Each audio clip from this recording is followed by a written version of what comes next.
Bonsoir, bienvenue dans la Grande Librairie pour parler ce soir d'un livre événement dont je me doutais de l'importance, mais dont je ne mesurais pas, je dois dire, la puissance, la force de l'écriture, la façon surtout dont il nous engage. Ce livre, il s'appelle « Et la joie de vivre » et il sort la semaine prochaine, le 17 février, dans 22 pays. Bonsoir, Gisèle Pellicot. Bonsoir. Merci infiniment de nous accorder votre première télévision, votre premier entretien à la télévision. Merci de votre confiance. À vos côtés, Judith Pérignon, journaliste, romancière, qui vous a accompagné, Gisèle, dans l'écriture de ce livre. Bonsoir Judith. Bonsoir. Merci d'être ici. Dans ce livre, Gisèle Pellicot, vous retracez ce qu'a été votre vie depuis la découverte, en novembre 2020, des viols orchestrés par votre ex-mari pendant plus de 9 ans. Les 51 accusés, dont Dominique Pellicot, ont tous été reconnus coupables des faits qui leur étaient reprochés. Vous racontez en détail le procès dit des viols de Mazan qui s'est déroulé entre septembre et décembre 2024 et la violence dont certains avocats de la défense ont fait preuve à votre égard. Vous parlez des conséquences de cette histoire sur la relation avec vos enfants et en particulier avec votre fille, mais aussi de votre histoire avec Dominique Pellicot, avec qui vous avez passé plus de 50 ans dans une relation conjugale qui semblait des plus ordinaires. On y reviendra, évidemment, précisément. Mais avant toute chose, je le disais, c'est la première fois que vous prenez la parole à la télévision pour parler de votre histoire, dans le détail, en public. Et j'ai envie de savoir dans quel état d'esprit est-ce que vous êtes ce soir, comment vous vous sentez? Aujourd'hui, bien sûr, je vais mieux. Je vais mieux et ce livre m'a permis quand même de faire une introspection sur moi-même, de faire un état des lieux de ma vie et d'essayer de me dire qu'il fallait que j'essaye de me reconstruire sur ce champ de ruines. Qu'est-ce que ça représente d'être ici, face à moi, face au public, toutes celles et ceux qui vous regardent ce soir? Qu'est-ce que ça veut dire pour vous? Ça veut surtout dire que je suis une femme debout aujourd'hui. Parce qu'on a toujours tendance à se dire que la victime doit être une bonne victime, c'est-à-dire dépressive, suicidaire. Moi, je veux montrer aujourd'hui que ce livre est un message d'espoir à toutes les femmes qui traversent des périodes très compliquées dans leur existence. Se dire on a tous en nous les ressources nécessaires qu'on ne soupçonne pas. Souvent, on ne soupçonne pas la force qu'on peut avoir en soi. Et c'est ça aussi que je veux dire aujourd'hui. C'est important d'avoir Judith Pérignon à vos côtés. Très important. Quelle amitié est-ce que vous avez nouée toutes les deux? Judith, on a passé pratiquement 1 an ensemble, on a démarré en février. Ça a été une rencontre pour moi très importante, enrichissante, douloureuse aussi. Mais elle a su retranscrire parfaitement ce que je lui ai confié de ma vie. Je lui ai fait une totale confiance et ça a été une magnifique rencontre. Judith Pérignon, la confiance. Bah oui, il faut la confiance pour passer... Quand on écrit, on ne se connaissait pas. Et souvent, c'est la vie à l'envers de venir écrire pour quelqu'un. Parce qu'on se dit tout, on parle. On se dit tout, on se met à nu tout de suite alors qu'on ne se connaît pas. Donc ça passe par une confiance. Et donc aussi des choses qui ne sont pas dites. On s'est reconnus, on s'est très vite entendus. Et moi, justement, rencontrer Gisèle, c'était une femme avec qui la relation est toute simple, tout de suite. Et donc ça éteignait le poids de cette affaire qui est immense. Oui. C'est vrai que votre histoire, Gisèle Pellicot, pendant toute la durée du procès de vos agresseurs, elle a été rapportée, elle a été commentée, elle a été disséquée dans les journaux du monde entier. À quel moment est-ce que vous avez ressenti le besoin, vous, de la raconter, votre histoire, avec vos propres mots, d'en donner votre version à vous? Il est vrai que pendant ces 4 mois de procès, j'ai très peu pris la parole. J'ai dû parler à peu près 4 minutes en tout. Parce que je suis une femme pudique, discrète, et je ne souhaitais pas me mettre en avant. J'ai eu besoin d'ailleurs de prendre de la distance après ce parcours médiatique. Et puis, je me suis dit que le fait est, quand on vit des moments aussi douloureux, quand je me suis opposée à ce huis clos, parce que j'ai cheminé, ça ne s'est pas décidé comme ça du jour au lendemain, et il m'a fallu 4 ans. Parce que cette honte, elle vous colle à la peau. Et cette honte, c'est une double peine, c'est une souffrance qu'on s'inflige à soi-même. Et je me suis dit que de lutter à l'échelle individuelle contre cette honte, c'était aussi œuvrer pour le collectif. Je n'ai pas pensé qu'à moi à ce moment-là. Je me suis dit que si j'étais capable de le faire, d'autres personnes pouvaient le faire. D'ailleurs, vous dites très bien, Gisèle Pellicot, que cette histoire, elle vous appartient plus totalement, en fait. Qu'est-ce que vous voulez dire par là? Parce que ma parole, je n'aurais jamais pensé que ma parole trouverait un écho aussi large, y compris au-delà de nos frontières. Ça m'a totalement dépassé, l'ampleur de ce procès.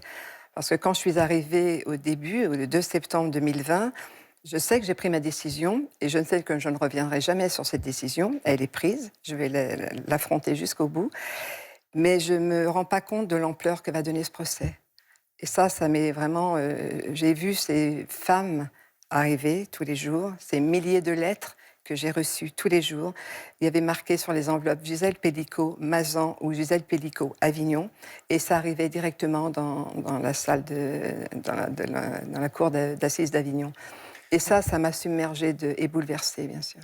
On va y revenir, évidemment, sur ces réponses qui sont si importantes et qui guident aussi l'écriture de ce livre. Pourquoi c'est important d'en faire un livre, Judith Pérignon? Qu'est-ce que ça change que ce soit un livre?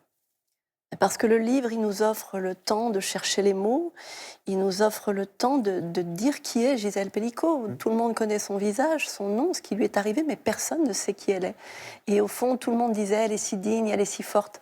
Mais pour comprendre Gisèle, il faut raconter toute son histoire. Et il n'y a que le livre qui nous offre les outils et les mots pour faire ça.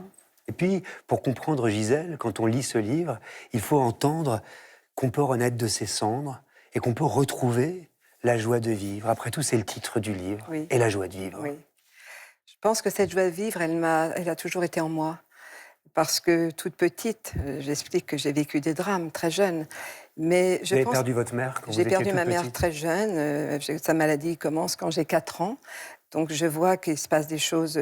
On n'arrive pas à mettre des mots à ce moment-là. Moi, j'ai une petite fille, mais je comprends très vite les mots qu'on ne dit pas, qu'il se passe quelque chose de grave. Et je grandis aussi plus vite que les autres, en fait. Quand on perd sa maman à 9 ans, ce que j'explique dans mon livre, ce 31 janvier 1962, je comprends très vite que je ne serai plus une petite fille que les autres, que je vais devoir grandir plus vite que les autres. Je deviens une adulte, parce que je vois le chagrin de mon père dévasté et celui de mon frère aussi. Donc j'ai ce besoin de les protéger. Mais cette joie de vivre, elle ne me quittera jamais, parce que je vois encore les rires de ma mère, même quand elle souffrait. Et ça, c'est dans mon ADN, en fait. Parce que c'est vrai que cette histoire, Gisèle Pellicot, qu'on connaît tous et toutes, même si on va y revenir, elle aurait pu vous détruire. Vous auriez pu ne jamais vous relever. Qu'est-ce qui a fait la différence pour autant? Qu'est-ce qui a fait votre force? Qu'est-ce qui vous a aidé justement à la retrouver quand même? Parce que vous avez perdu espoir à certains moments quand même dans cette histoire. C'est vrai qu'on a des moments très compliqués. Bien sûr que j'ai traversé un tsunami. Ça a été une déflagration, cette histoire. Ce 2 novembre, ma vie s'est écroulée. J'explique, j'ai pris un TGV plein de figures. Et se dire, qu'est-ce qu'on va faire de tout ça? Parce que j'ai passé 50 ans avec Monsieur Pellicot. Et on est fait de souvenirs et la vie ne se rejoue pas. Mais j'avais besoin aussi de penser que ces 50 ans n'avaient pas été qu'un mensonge pour continuer à vivre. Parce qu'autrement, j'étais morte et j'étais morte depuis longtemps.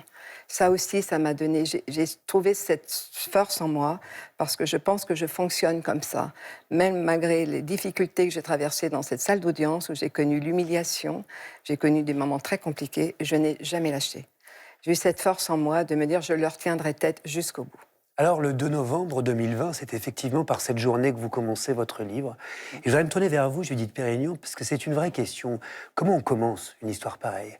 Comment on choisit de commencer par cette date-là? C'est une discussion que vous avez eue toutes les deux? Oui, Gisèle avait l'intuition qu'il fallait commencer par ce jour. C'est ce jour où sa vie bascule. Ils sont convoqués au commissariat pour cette histoire où M. Pellicot est accusé d'avoir filmé sous les jupes des femmes. Et Gisèle ne se doute pas encore de ce qu'elle va découvrir. Et on sent encore dans la maison planer toute cette vie douce qu'espérait Gisèle à la retraite à Mazan. Et c'est les dernières heures, les dernières En fait, au moment de vous rendre dans ce commissariat, Gisèle Pellicot, vous n'avez aucune idée de ce que vous allez découvrir? C'est terrifiant de le dire aujourd'hui, mais il est vrai que M. Pellicot s'est fait surprendre dans le marché, à Carpentras, sur le supermarché. Il me le dit, il m'annonce qu'il a fait une bêtise. Et alors je m'étonne, parce qu'il ne m'avait jamais fait de coup bas, enfin que je crois. Et il me dit qu'il a fait 2 photos sur ce jeep de femme. Donc bien sûr, je lui dis, mais pourquoi? Et toute ma vie, je l'ai soutenu, parce qu'un couple, c'est ça aussi. On partage les bons moments et les mauvais. Et je me dis que je vais l'aider, qu'il sera suivi par un psychologue, et que bien sûr, il devra s'excuser, mais que je ne le lâcherai pas, que jusqu'au bout, je serai à ses côtés. Alors vous êtes auditionné par le sous-brigadier Laurent Perret, et là, vous comprenez assez vite qu'il y a quelque chose qui ne va pas. Qu'est-ce qu'il vous dit, Monsieur Perret? Quelle question est-ce qu'il vous pose?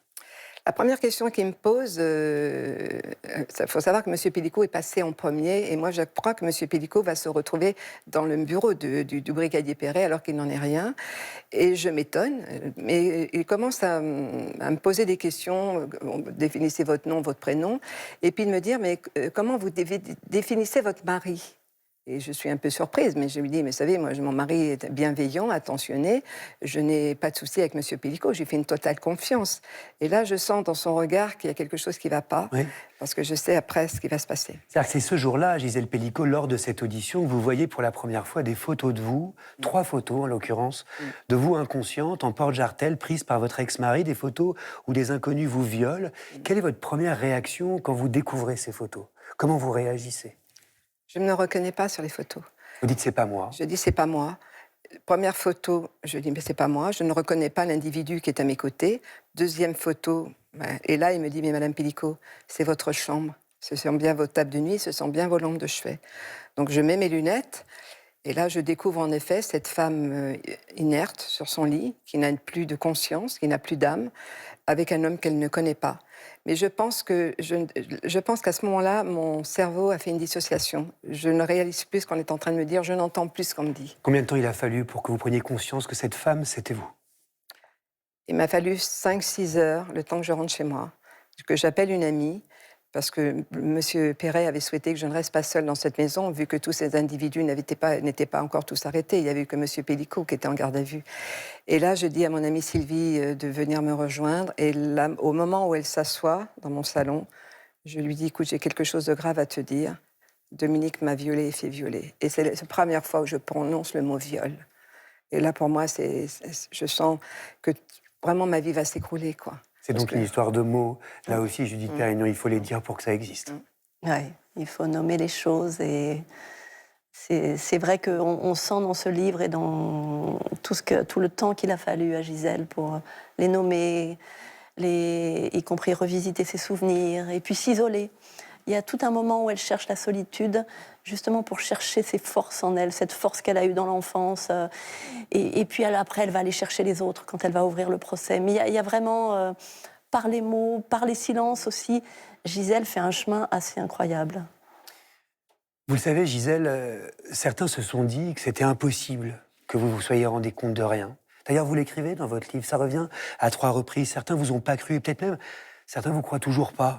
Qu'est-ce que vous leur dites, vous ? Peut-être qu'ils ne n'y croient pas parce que c'est une manière peut-être de se rassurer aussi, de dire, moi je vis avec mon mari, je me serais rendu compte s'il m'avait droguée. Il faut savoir que pendant presque 10 ans, enfin 9 ans en tout, parce qu'on n'a pas fini la 10e année, j'ai vécu des errances médicales. J'ai consulté des neurologues, 3 neurologues. Aucun n'a fait le bon diagnostic, des gynécologues. J'ai vécu des anesthésies générales, c'est-à-dire que mon corps ne se souvient de rien. Quand on voit les vidéos qui sont insoutenables, intolérables, il est heureusement pour moi que je n'ai pas de souvenirs, parce que je pense que je ne serais certainement pas devant vous ce soir. C'était impossible. Parce que c'était impensable, en fait, qu'il y ait eu cette errance médicale, parce qu'on était incapable ne serait-ce que d'imaginer que c'était possible. Le premier neurologue que je consulte, M. Pellico, m'accompagne toujours. Et il faut savoir qu'à l'époque, j'ai 64-65 ans. Aujourd'hui, j'ai 73 ans, mais à l'époque, j'étais beaucoup plus jeune. Et il me demande, qu'est-ce qui vous arrive ? Et je lui dis, vous savez, je pense que j'ai un début d'Alzheimer, je ne me souviens absolument pas de ce que j'ai fait la veille. Alors, il me regarde et il me dit, certainement pas, si vous aviez cette maladie, vous ne seriez pas en train de me le dire. Il m'examine, tout est normal, il me dit, écoutez, je pense que vous avez fait un ictus cérébral, c'est pas grave, on n'en fait pas d'autres. Il me laisse rentrer chez moi, mais moi je sais qu'il y a quelque chose qui ne va pas, parce que les absences continuent. Et je consulte une deuxième neurologue. Entre-temps, je fais un scanner, parce que je suis persuadée que la maladie de ma maman est en train ça va se répéter, parce que c'est aussi à ça que je pense à ce moment-là. De me dire, j'aurais eu plus de chance qu'elle, j'aurais vécu plus longtemps qu'elle, mais je me prépare à cette éventualité.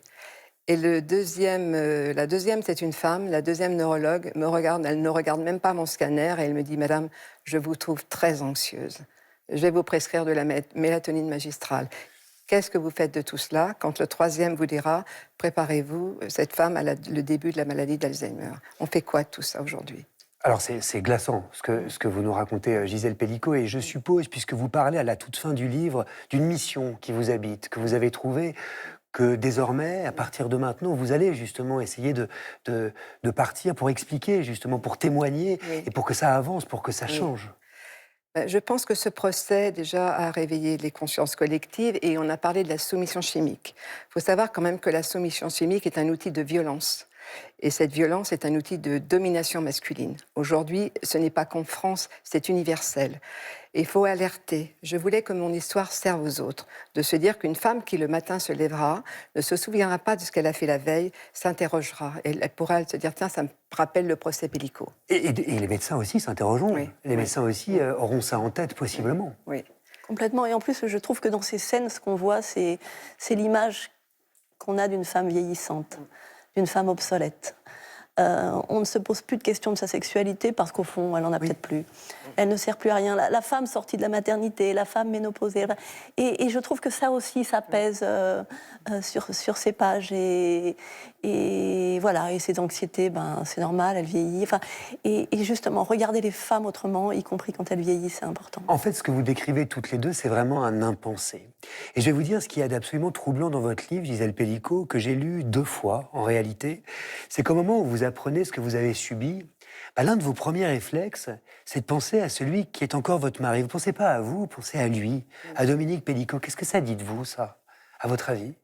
Alors, je pense que ça dit... J'ai toujours été tournée vers les autres. Je me suis un peu oubliée, en fait, mais j'ai toujours été quelqu'un qui était tourné vers les autres. Je me suis jamais mis en avant, j'ai toujours protégé l'autre. C'est ma façon de fonctionner. Enfin, quand même, quand on apprend ça. Je pense que je suis encore accrochée à mes souvenirs.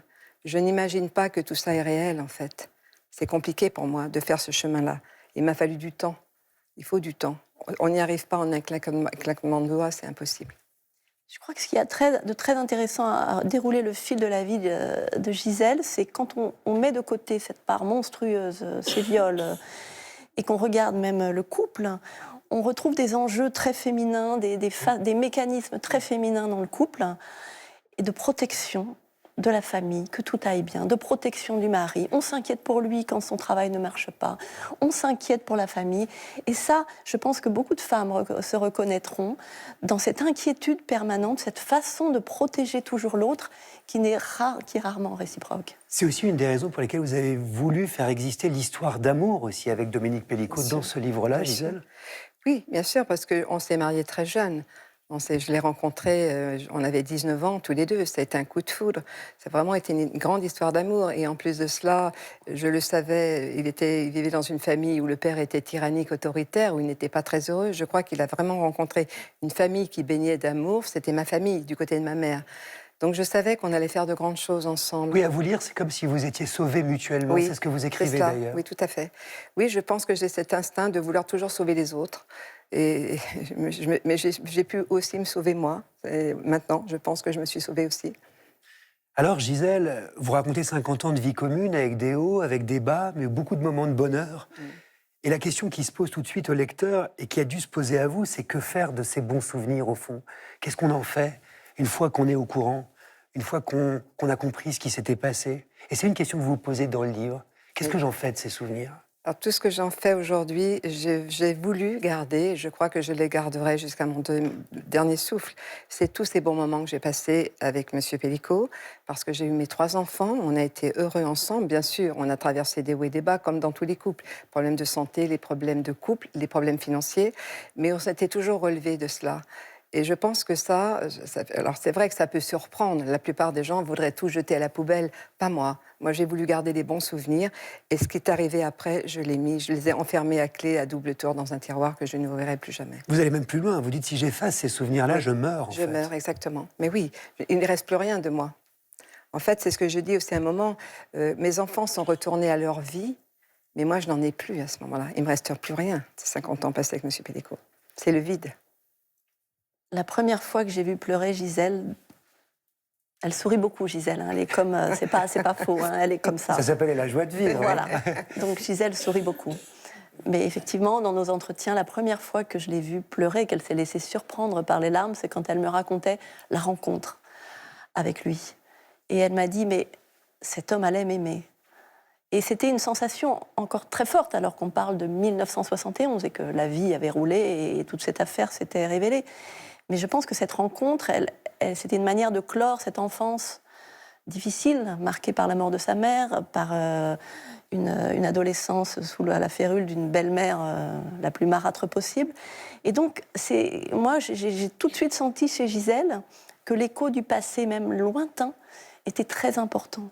Tous ces virages dans la vie, alors ces chagrins ou ces moments de réconciliation avec la vie, étaient encore très vivants, très vivaces en elle. Et ce qui donne un tour au livre, justement, passionnant. Qu'est-ce que vous ressentez aujourd'hui, Gisèle Pellicot, pour votre ex-mari Dominique Pellicot? Question très compliquée, parce que je sais que cet homme est incarcéré pour 20 ans aujourd'hui. Je trouve que c'est un sentiment de trahison et d'indignation, bien sûr. Je n'ai jamais été dans la colère ni dans la haine, parce que ça, je ne sais pas faire. Ça ne m'a jamais. Mais beaucoup d'indignation et bien sûr, et de trahison, bien sûr, aujourd'hui, Vous écrivez que vous comptez aller le voir en prison, que c'est un souhait que Oui. vous émettez. bien sûr. Vous y êtes allé déjà? Non, je n'y suis pas allée, mais j'ai l'intention d'y aller parce que je n'ai pas pu échanger avec M. Pellicot pendant tout ce procès. Quand je m'adressais à M. Pellicot, je regardais le président. Je ne m'adressais pas directement à M. Pellicot. Mais j'ai besoin, oui, on n'a pas pu se parler pendant plus de 5 ans. Et ça fait partie aussi de mon chemin de reconstruction, d'aller échanger avec lui, droit dans les yeux, lui demander pourquoi. Pourquoi tu as fait ça? Pourquoi est-ce que c'est par rapport à sa fille aussi? J'ai besoin de réponses, bien sûr. Votre fille, Oui. Caroline Darian. Caroline, oui. À partir de ce jour de novembre 2020, le jour où tout bascule, vous racontez que vous allez devoir donc regarder la vérité en face, que vous allez devoir, je vous cite, réexaminer votre vie, chercher les moments, les signaux que vous n'avez pas su déchiffrer. Avec le recul, Gisèle Pellicot, quels signaux vous ont échappé, que vous auriez pu voir peut-être? Je pense que j'en ai eu plusieurs, mais à l'époque, je ne m'autorisais peut-être pas à aller au fond des choses. Je raconte ces taches sur ce petit pantalon jaune au tout début que nous sommes arrivés à Mazan, où je lui demande si par hasard il ne me droguerait pas. C'est une scène assez folle Voilà. quand on connaît la suite. Exactement. Et là, il se met à pleurer en me disant « Mais tu te rends compte de ce que tu es en train de me dire ?» C'est-à-dire que vous approchiez de la vérité. Exactement. Alors, est-ce que c'est mon inconscient? Je n'en sais rien, je n'ai pas la réponse. Mais son attitude m'a totalement déstabilisée et c'est moi qui lui demande pardon. C'est moi qui me culpabilise, en fait, de dire « Mais pourquoi j'ai été lui dire une chose pareille ?» Et après, on n'en a plus jamais reparlé. Il y a eu un autre épisode où il me sert une bière blanche où j'ai cru qu'il avait mis de la menthe. Il change de couleur. Il change de couleur et naturellement, je lui demande comment se fait-il et il verse le contenu dans l'évier. Mais à ce moment-là, je n'y pense plus du tout. Je ne pense pas du tout qu'il est en train de m'empoisonner à petit feu. Je n'y pense pas du tout. Diriez-vous que l'écriture de ce livre, ça a été l'occasion d'ailleurs de retrouver, d'enquêter quelque part sur tous ces signaux-là? Je pense qu'avec Judith, quand on a revisité tout ça, c'est vrai qu'il y a plein de choses qui me sont revenues, que j'avais dû sûrement enfouir au plus profond de moi-même, peut-être pour ne pas voir tout ce qui avait pu me faire du mal. C'était une manière de me protéger, certainement. Je pense comme la plupart des victimes. Oui, je crois, et je crois que c'est même remonter plus loin, c'est vraiment se dire, mais à quel moment on n'est plus vraiment ce couple à égalité et amoureux? Il y a des moments importants, l'après-maternité, la demande sexuelle qui change, parce que tout à coup la femme devient mère et elle n'est plus exclusivement tournée vers lui. Oui. Ça, c'est des moments passionnants à écrire, parce qu'on n'est pas encore une fois, dans le fait. On est dans la vie quotidienne d'un couple, dans des pavillons de la périphérie parisienne, et on est dans la vie ordinaire d'un couple, et des questions qui traversent beaucoup de couples. Oui, et qui interpellent, vous avez raison, tout le monde, et qui interpelleront vos lecteurs et vos lectrices, Gisèle. Lors de sa dernière audition, pendant le procès, Dominique Pellicot a déclaré, vous le racontez dans votre livre, avoir voulu soumettre une femme insoumise. Cette déclaration, qui paraît folle quand on la lit, comment est-ce que vous l'avez comprise? De quoi il parlait? Parce que dans notre couple, je n'étais pas du tout une femme soumise, comme la plupart des couples où le mari a une emprise sur sa femme. Moi, j'ai toujours été indépendante, j'ai toujours travaillé, indépendante financièrement aussi, et j'étais une femme de caractère quand même. Vous disiez non.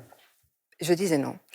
Ça m'est arrivé de dire non. Des fois, je disais oui, bien sûr, mais j'étais souvent en opposition quand je n'étais pas d'accord avec lui.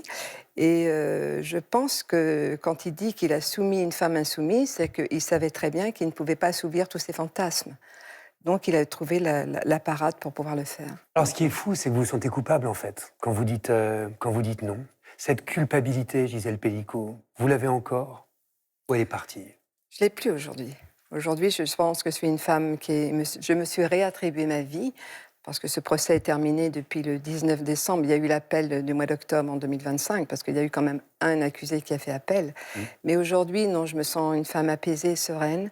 Je ne regrette absolument pas de m'être opposée à ce huis clos. Je pense que cette décision, je ne l'ai jamais regrettée. Et ce que je voudrais surtout, c'est qu'à travers ce livre, qui est un message d'espoir aussi, de dire à toutes les victimes, n'ayez jamais honte.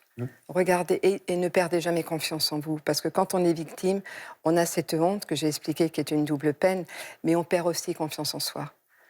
Et j'espère que ce livre va donner la force à toutes ces femmes qui n'osent pas le faire.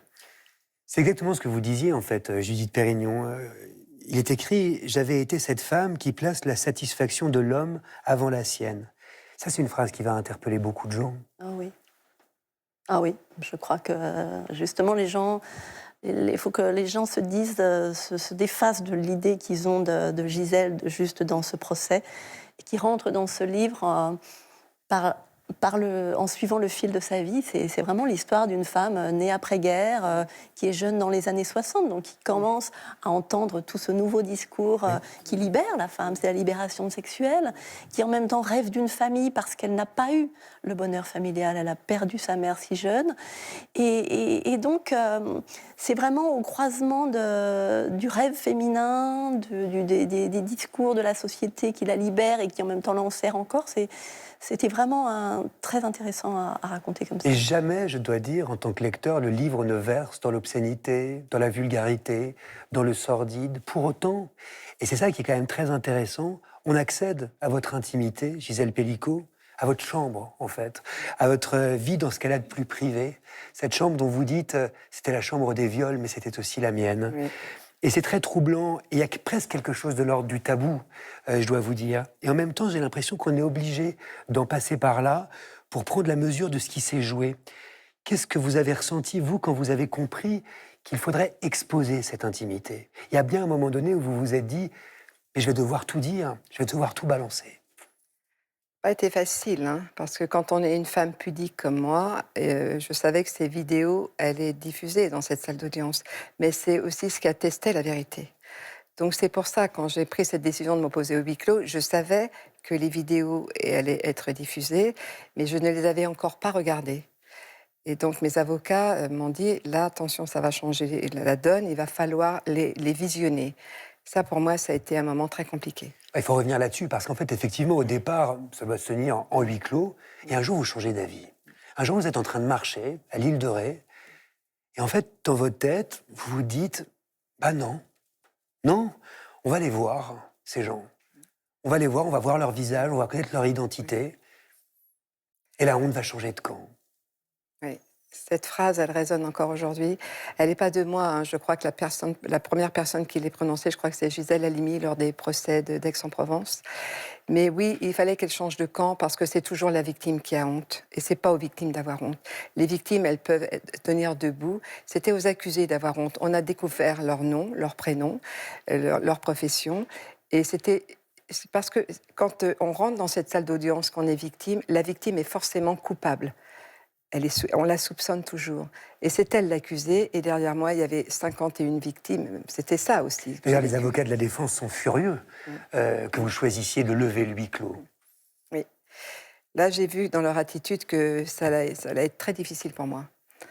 Mais j'ai tenu. Vous dites qu'il m'aurait massacré. Je pense que si j'avais pas levé le huis clos, oui, je pense qu'il aurait été difficile pour moi d'y arriver, même si j'étais bien préparée par mes avocats et aussi ces jeunes femmes de l'aide d'association aux victimes qui m'accompagnaient pendant tout le procès.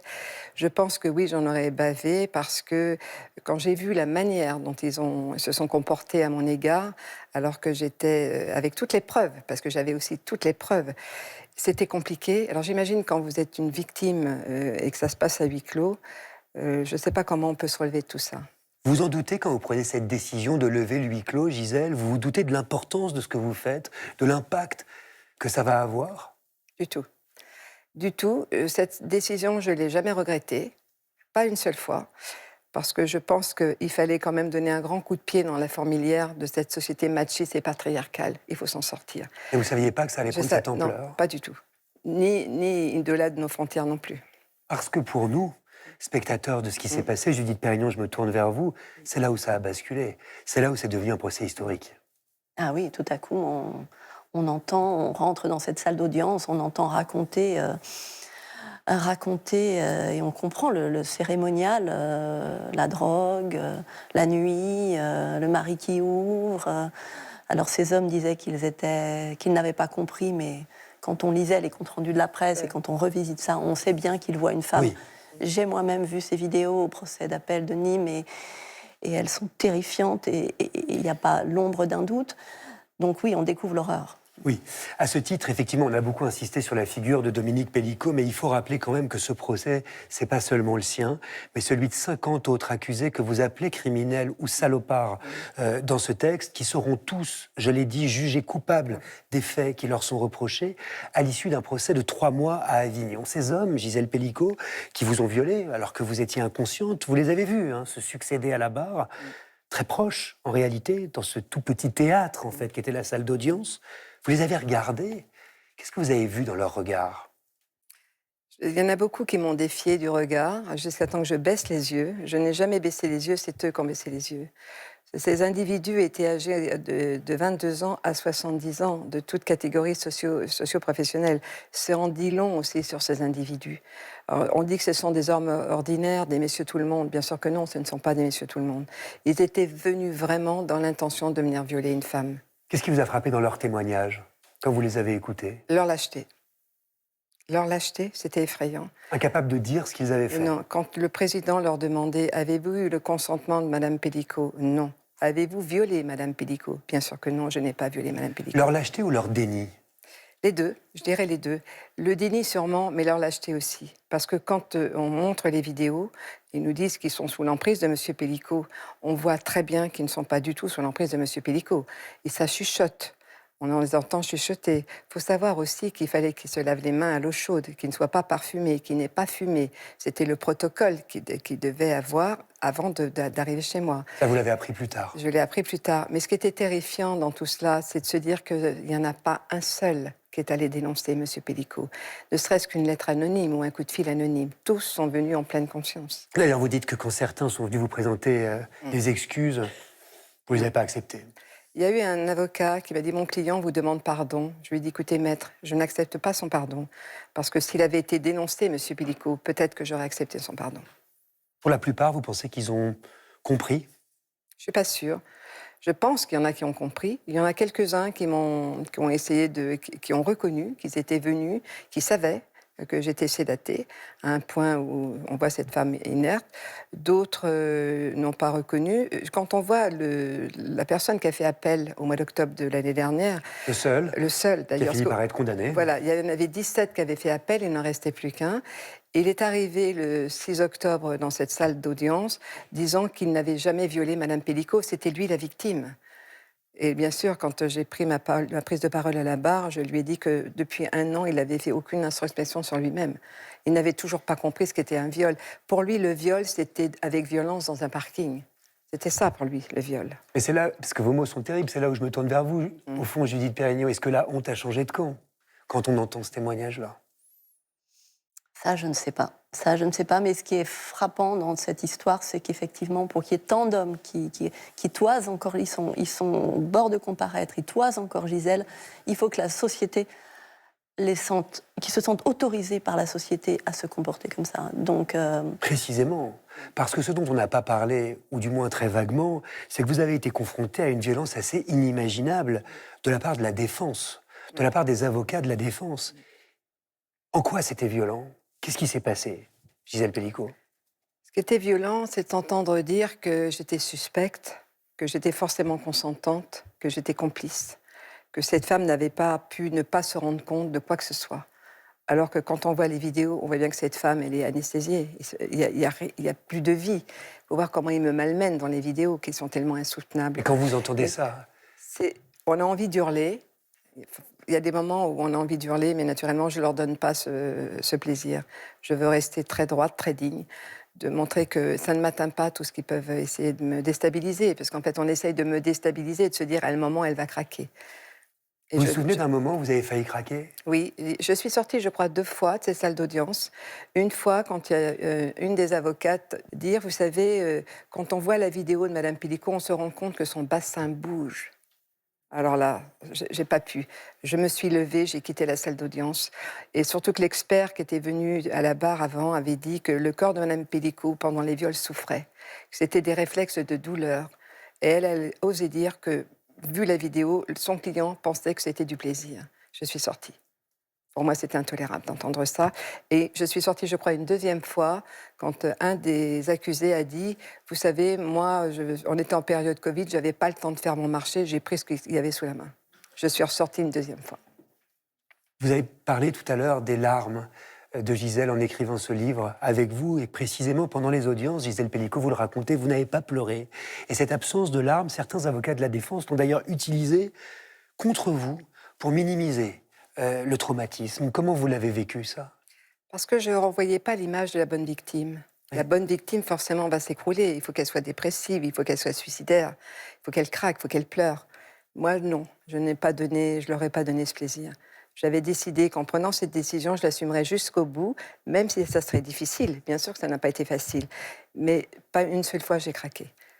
Le soir, je rentrais chez moi, bien sûr, j'étais épuisée parce que les journées étaient longues et épuisantes.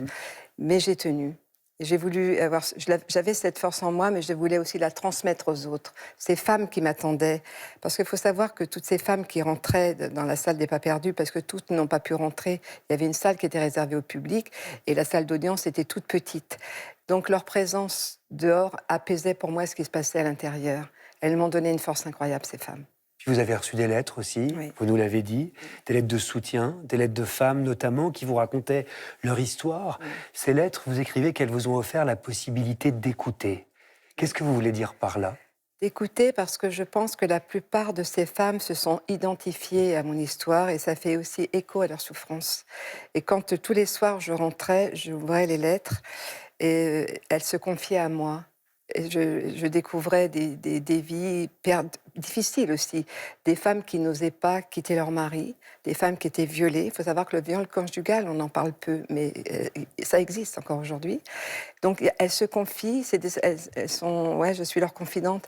Mais il y a eu des fois où j'étais obligée de ne plus les lire parce que je sentais cette souffrance et j'étais comme une éponge qui absorbait aussi cette souffrance. Et moi, j'avais besoin de me protéger aussi. Mais vous vous souvenez d'une lettre en particulier qui vous a touché, qui vous a marqué? Oui, il y en a une en particulier où je crois que c'est une famille où il y a eu une série de viols pour toutes les femmes. Et cette jeune femme voulait changer de sexe, devenir un garçon, pour ne plus subir les viols qu'il pouvait y avoir dans sa famille. Ça m'a bouleversée, ça, bien sûr. Des hommes qui vous ont écrit aussi? J'ai eu des hommes qui m'ont écrit. Et le regard des hommes aussi, je pense, a changé. Parce que moi, j'ai le fils d'une amie qui a 25 ans et il m'a dit, tu sais, j'ai honte d'être un homme quand je connais ton histoire. Oui, vous Je en l'ai parlez dans le rassuré, livre. oui. Et je l'ai rassuré, bien sûr que non, il n'a pas à avoir honte. Parce qu'il n'est pas l'image d'un violeur. Et j'ai essayé aussi de dire, attention, ce qui m'est arrivé, il ne faut pas non plus que tous les hommes se sentent des violeurs. Je dis qu'on est fait pour vivre ensemble. On est fait pour vivre dans l'harmonie. Parce que je pense que tout passe par l'éducation, le respect et l'attention portée à l'autre. C'est ça aussi. Je pense qu'on est aussi dans une société qui cultive le déni. Ça, c'est indéniable. Et toutes les lois qu'on a votées, notamment cette loi qu'on a votée sur la définition du consentement, certes, c'est une avancée indéniable, mais si on ne change pas les mentalités, ça continuera. Il faut que ça passe, il faut que les mentalités évoluent. Quand est-ce que vous avez pris la mesure de l'ampleur sociétale, nationale, mondiale, qui était en train de prendre votre histoire? À quel moment vous vous êtes dit, là, il se passe quelque chose? Vers la mi-septembre. Vers la mi-septembre, quand j'ai vu la presse, déjà, alors je lisais peu la presse, j'essayais de me protéger aussi, mais quand j'ai vu que le rassemblement qu'il y avait eu aussi mi-septembre à Paris, où j'ai senti que toutes ces femmes étaient solidaires avec moi, ça aussi, ça m'a donné une force incroyable. Mais autrement, non, je ne pouvais pas imaginer l'ampleur de ce procès. Et vous Pas une comprenez seconde. maintenant pourquoi elle a tant mobilisé? Oui, parce que je pense qu'il y avait aussi une attente de la part de certaines victimes qui n'ont pas osé parler, qui n'ont pas osé dire « moi aussi j'ai été victime ». Parce que cette honte, elles l'ont encore en elles aujourd'hui. Et ça aussi, il faut qu'elles se disent il faut qu'elles bougent. Il faut que toutes ces femmes... Parce qu'on m'a demandé si j'étais une féministe radicale. Ouais. Bien sûr que non, je ne suis pas une féministe Vous radicale. écrivez, j'ai peur de heurter certaines féministes, je ne suis pas très radicale. Non, mais parce que j'ai l'âge de mes artères, j'ai 73 ans.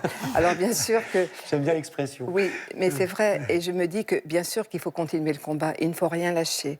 Moi, j'ai mis ma petite pierre à l'édifice. Je me suis opposée à ce huis clos par ce procès hors norme. Je pense que c'est aussi une forme de féminisme. Oui. Cette histoire brasse notre violence, notre crasse à peine souterraine, nos traumatismes dormants, nos silences, nos fuites. Elle est le sale reflet de la domination et de la prédation qui structure encore notre monde. Judith Perrignon. Oui, j'aime beaucoup ce mot. Enfin, j'aime beaucoup. Non, le mot prédation, là, on a affaire à des prédateurs sexuels. Je trouve qu'on vit on est gouverné par des prédateurs. Et plus je pense à ce titre, la joie de vivre, je pense que c'est une forme de résistance. C'est une forme de résistance féroce que ça se passe dans une chambre à coucher ou ailleurs, cette façon de dominer les autres. Cette joie que dégage Gisèle, c'est une forme de résistance et te dire, ils ne nous prendront pas tout. C'est révolutionnaire, la joie. Bien sûr que c'est révolutionnaire. Et ça, je l'ai toujours, je la porte en moi. Mais je souhaite que beaucoup de gens l'aient en eux aussi. C'est important. Je voudrais vous montrer un message que vous avez écrit, une grande historienne, spécialiste des luttes et des combats des femmes, qui me rejoindra sur ce plateau un peu plus tard. Cette historienne qui approche des 100 ans, elle s'appelle Michèle Perrault. Regardez. Chère Gisèle Pellicot, d'abord j'ai été stupéfaite, voire incrédule, horrifiée. Comment est-ce possible? Devant l'abjection, l'amour trahi, le mariage piégé, l'homme qui jouit de la possession d'un corps inerte, endormi, sédaté, mot insupportable, comme mort. Pire encore, corps offert à d'autres hommes, une cinquantaine, qui ont accepté l'offre sans s'en étonner outre mesure, le mari croyant être le maître du corps de sa femme. Gisèle Pellicot, vous êtes une éveilleuse, une lanceuse d'alerte. Vous êtes une victime, mais vous refusez de n'être que cela. Vous provoquez une prise de conscience du système de domination à l'œuvre dans cette dramatique affaire. Votre viol s'inscrit dans un continuum des violences faites aux femmes, aux enfants aussi, aux dominés de la famille, plus encore que de la cité. Votre combat s'inscrit dans une histoire plus longue, MeToo par exemple, par lequel la honte change de camp. Il fait sens. Par votre action, vous restaurez la liberté bafouée pour les femmes, pour les hommes qui refusent ce système, pour tous ceux qui rêvent d'autres rapports de sexe, hétéro ou homo, qui croient que l'amour est possible. Pour tout cela, Gisèle Pellicot, résistante, figure de l'amour, héroïne de notre temps, merci. Historienne Michèle Perrault qui s'adresse à vous, Gisèle Pellicot. Qu'est-ce que ça vous fait d'entendre ça? Ça me bouleverse, c'est une grande dame, et c'est vrai qu'elle a tout résumé. C'est vrai que le corps d'une femme n'appartient à personne. Et il faut savoir dire non quand on a envie de dire non. Un oui est un oui, un non est un non, bien sûr. Il n'y avait pas trop qu'on parle de vous comme d'un symbole, Non. Gisèle. J'ai beaucoup de mal parce que je suis quelqu'un de pudique et je suis quelqu'un de discret. L'héroïne des temps modernes, ma fille Caroline, c'est ce qu'elle a dit, je crois, dans un article dans la Tribune la semaine dernière. Je veux bien. Icône, j'ai beaucoup de mal avec ça. Je pense que je suis plus un repère pour les femmes d'aujourd'hui et dans quelques années encore. Je me tourne vers vous, Judith Perrignon. Qu'est-ce qu'elle représente pour vous, Gisèle? Alors j'aime bien le mot d'éveilleuse de Michèle Perrault. Oui. Mais Gisèle, c'est une amie maintenant. Oui, oui. Voilà, on n'aura plus nos rendez-vous réguliers pour faire ce livre, mais ça y est, on est liés. Ça, on n'a pas expliqué comment on avait travaillé ensemble. Comment? Quand on a décidé d'écrire ce livre ensemble, j'ai souhaité que Judith vienne s'installer à la maison. Je voulais qu'elle apprenne à me connaître, qu'on vive ensemble 24 heures sur 24. Et voilà, donc elle a connu l'endroit où je vivais, l'endroit où j'ai vécu avant, parce que j'ai changé maintenant que j'ai un compagnon dans ma vie. Jean-Loup, qui est très Jean-Loup. présent dans le livre. Voilà, voilà. Ça aussi, il faut se dire que tout est permis, même à 73 ans, on peut encore aimer. Ça, c'est très important de le souligner aussi.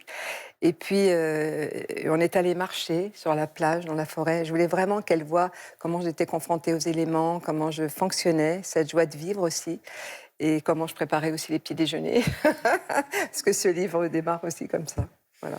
En tout cas, la vérité, c'est que vous êtes un symbole, que vous le vouliez ou non, Gisèle Pellicot, un symbole dont sont emparés les féministes du monde entier, mais pas seulement.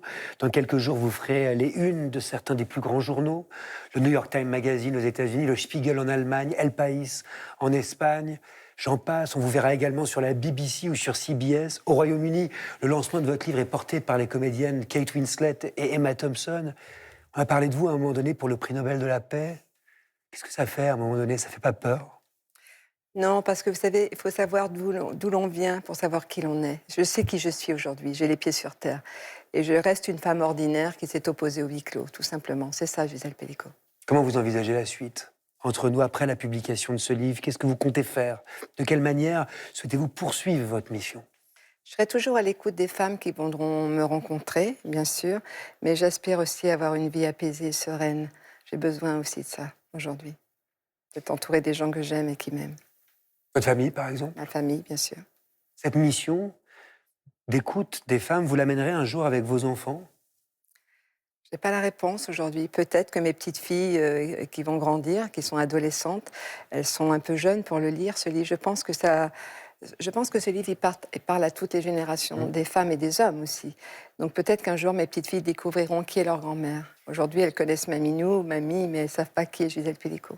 Parce que le livre, là où il est quand même bouleversant, il faut le dire, Judith Pérignon, c'est qu'il évoque le fait qu'un lien n'a cessé de se distendre dans votre famille, avec deux de vos enfants, notamment David et Caroline. Qu'est-ce qui s'est passé, au fond?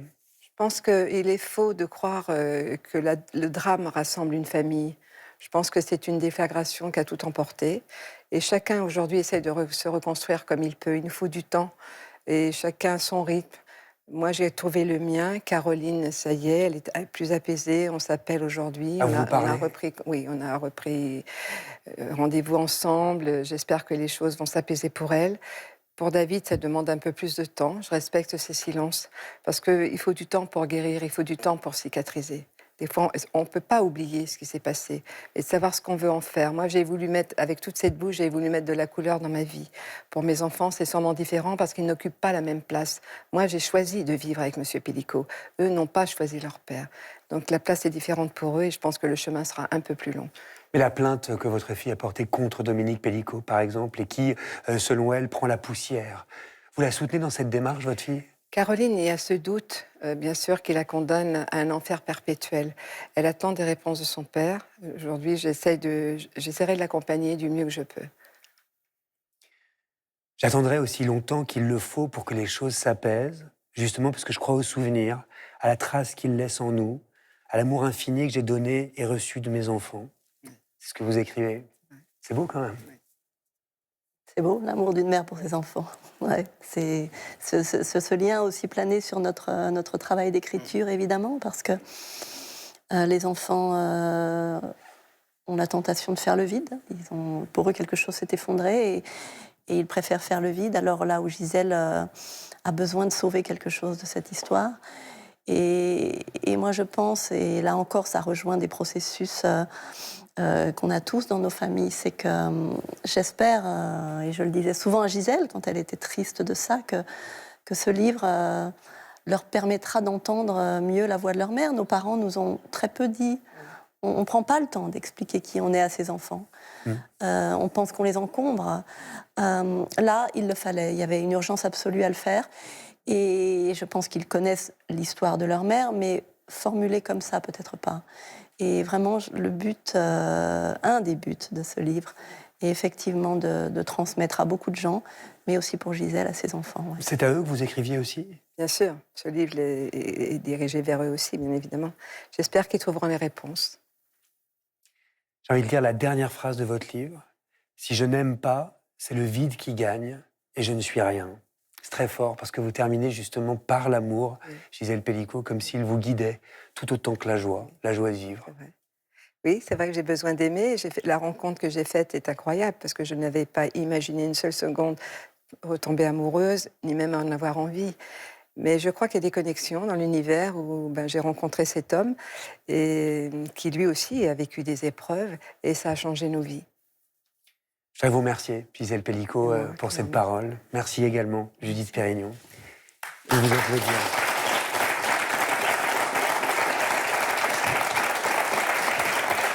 Merci de vous remercier. Merci. J'espère que vous n'êtes pas ennuyé. Non, pas du tout. Au contraire. Merci, Judith. Pour accompagner. Merci beaucoup.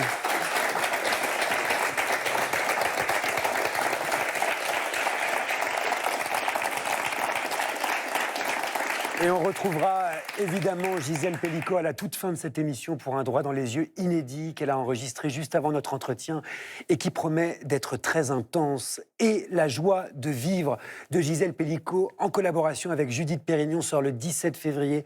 C'est chez Flammarion, c'est un grand livre, beaucoup plus qu'un témoignage, un livre magnifiquement écrit qui vous prend aux tripes et qui vous engage, qui nous engage. Je propose maintenant, pour cette deuxième partie de soirée, de réfléchir ensemble à la portée historique, philosophique, anthropologique de cette histoire, en quoi le procès dit des viols de Mazan marque un tournant dans la lutte contre les violences sexistes et sexuelles, dans notre prise de conscience, dans notre société aussi. Et pour répondre à cette question, 4 intellectuels vont nous rejoindre sur ce plateau et nous aider à saisir les implications et les enseignements de cette affaire au retentissement international, je le rappelle. Je vous demande de les accueillir. Michel Perrault, Camille Froide-Vaumétry, Manon Garcia et Dorothée Ducy. Bonsoir. Bonsoir à toutes les 4.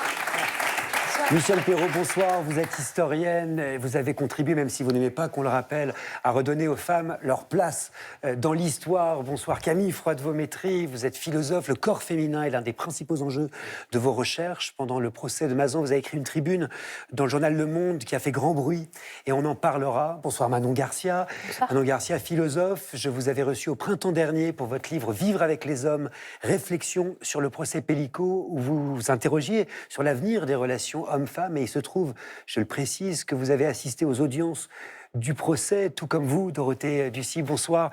Vous êtes anthropologue, directrice de recherche au CNRS, spécialiste de l'inceste notamment. Vous avez participé aux côtés de 13 autres chercheurs à l'écriture d'un livre absolument passionnant, je dois dire, qui s'appelle Mazan, anthropologie d'un procès pour viol, où vous tentez de saisir un l'ongle de choc qu'a produit ce procès dans la société. Alors avant toute chose, vous avez assisté depuis vos loges à l'entretien que vient de nous accorder Gisèle Pellicot, et sans plus attendre, j'aimerais que vous nous fassiez part de vos réactions. Camille Froide-Vaumétry, qu'est-ce qui vous a marqué tout de suite dans ce que vous venez de voir et d'entendre? Eh bien, c'était la joie de découvrir Gisèle Pellicot présenter l'édifice qu'elle reconstruit sur le champ de ruines dans lequel l'a laissé l'affaire qu'elle a subie, et percevoir la volonté et cette espèce de détermination qu'elle a, comme l'indique le titre de son livre, La joie de vivre, à ne pas se laisser dévaster et à continuer de vivre dans la joie. Michel Perrault? Moi, je trouve que c'est un entretien exceptionnel, hein, pour une femme exceptionnelle qui me remplit d'admiration. Je trouve ça bouleversant, vraiment. Dans sa voix, important. dans sa parole, Manon Garcia? Oui, je la trouve très forte, très émouvante. Moi, j'ai eu la chance de lire le livre que je trouve, comme vous le disiez, Augustin, vraiment un très beau livre, pas juste un document, vraiment un très beau livre, très, très ambitieux intellectuellement, très... J'aimerais que tout le monde le lise. Je pense que les femmes, les hommes, les jeunes, les vieux, tout le monde a quelque chose à en apprendre. Et je trouve que ce qu'elle a dit était très beau. Dorothée Ducy? Bah, comme vous, c'est difficile. Bah, je trouve que c'était un moment exceptionnel aussi, et je suis très frappée par la place de l'importance de l'amour, de l'attachement et de la joie dans son projet de vie, et qui continue d'être un projet de vie. Cette femme a un projet de réunion, de vie avec les hommes et de recherche de l'harmonie. Et je trouve qu'elle nous transmet quelque chose du travail qu'on a à faire pour vivre en harmonie, les hommes et les femmes ensemble. C'est vrai qu'on C'était- attendait sa parole, qu'on ne l'avait pas reçue. Jusqu'ici, comme elle le disait très justement, elle avait très peu parlé, en réalité, pendant ce procès. Et pourtant, son nom a pris une place absolument monumentale. De quoi est-elle devenue le nom, précisément, Gisèle Pellicot, Manon Garcia? Oui, c'est comme si elle était... Moi, je pense qu'elle est devenue une icône, malgré elle, et avec toutes les choses pas simples que ça doit avoir d'être une icône, mais... Moi, je ne sais pas, ce matin, j'enseignais à Berlin et un de mes étudiants est venu me voir avant le cours pour me parler de son devoir de fin de semestre. C'est un jeune homme très sérieux qui fait tout son devoir de fin de semestre sur qu'est-ce que c'est pour un jeune homme de réfléchir à il faut que la honte change de camp. Donc ça veut dire qu'un jeune homme à Berlin qui a 20 ans aujourd'hui, il est traversé par les mots de Gisèle Pellicot, il y pense tout le temps, et il écrit dessus. Aux États-Unis, en Angleterre, enfin moi j'ai beaucoup voyagé avec mon livre, en Italie, au Portugal, en Espagne. Elle a une place immense en fait aujourd'hui. Elle est le symbole du courage, de la joie. C'est très beau. Oui, ce qui me frappe, c'est qu'elle était à la fois l'incarnation de ce que le système patriarcal a de plus abominable, c'est-à-dire qu'elle a vraiment vécu un paroxysme de la condition féminine patriarcale, qui est d'être réduite à un corps-objet, un corps à disposition. Et plus que cela encore, elle a été pour cela sédatée, c'est-à-dire rendue inconsciente, et ça veut dire aussi privée de sa liberté de sujet. Et ce que je trouve extraordinaire, au sens propre du terme, c'est qu'elle a fait de cet abaissement radical, en fait, le motif d'une élévation. Et elle a décidé, donc par les choix qu'elle a fait, le premier d'entre eux, de demander la publicité des débats judiciaires, mais aussi par son attitude durant tous ces mois du procès, sa dignité, sa combativité, elle en a fait le motif, en fait, d'un engagement. Mais moi, j'ai envie de dire féministe. Elle l'a admis à la fin à demi-mot, mais il s'agit littéralement de ça, parce que ce choix qu'elle fait de nous offrir littéralement le récit des expériences vécues qui ont été les siennes, c'est vraiment le grand geste féministe de la mise en commun, de la mise en partage.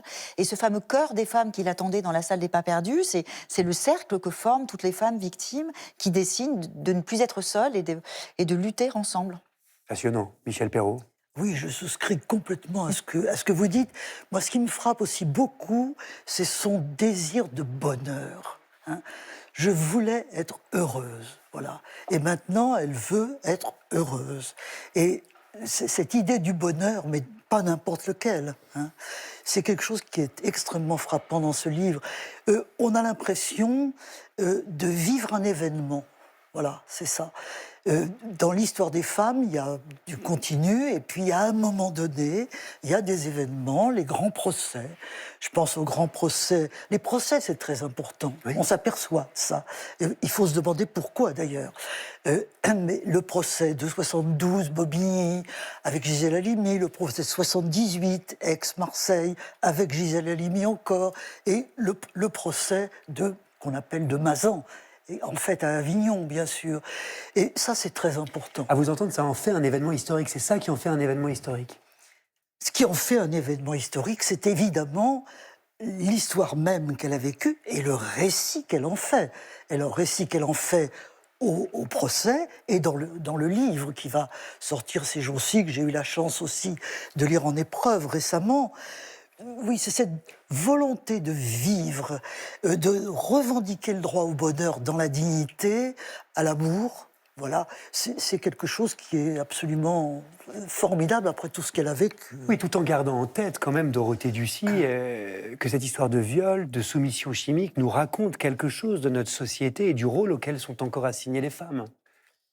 Du rôle, je ne sais pas, mais oui, je pense que c'est aussi pour ça que qu'elle a été accompagnée, soutenue par les mouvements féministes, par les femmes de France, par les femmes du monde et par les hommes aussi, c'est qu'elle nous oblige, elle nous confronte à la réalité empirique des violences sexuelles qui sont le fait de nos proches et qui ne correspondent pas du tout à la définition stéréotypée qui continue de courir dans les consciences avec l'idée qu'un viol, c'est un inconnu au coin d'un bois ou dans un parking. C'est ce que disait d'ailleurs Gisèle Pellico tout à l'heure. Non, un viol, dans l'immense majorité des cas, c'est un proche. En l'occurrence, c'est son époux qui fait venir des hommes pour la violer également.